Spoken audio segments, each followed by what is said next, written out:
Hi, my name's Suzie Thomas. I'm the Associate Professor for Cultural Heritage Studies at the University of Helsinki.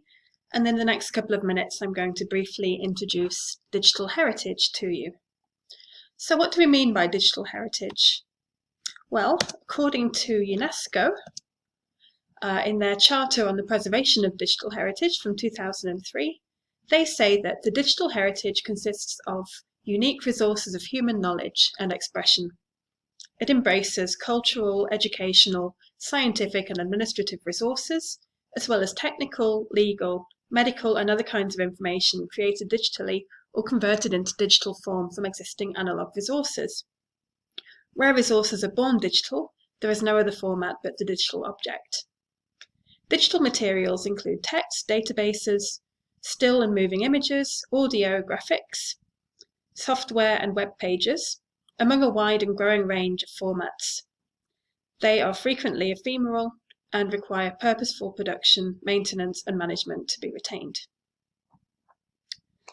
Connected to this is the idea of open digital heritage. This is heritage material that isn't only digitized, it's also open to use. So it could be open for research, for example, being reused in different ways, either for creating images, for publications, or even for commercial purposes.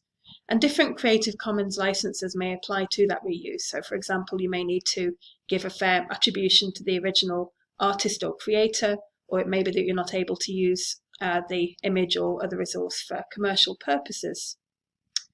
Now, there are challenges with digital heritage as well. So for example, things that have been digitized might face the challenge of formats becoming obsolete over time. We've seen this already with CDs, floppy disks, and so on. And so there's a challenge for digital heritage of ensuring that there's sustainability. This is, for example, the case with digital archives. By definition, archives should be indefinitely sustainable, but how do we plan for future crises and problems which may make it impossible to have digitized material, for example? It's also the case that digitizing doesn't necessarily replace the original.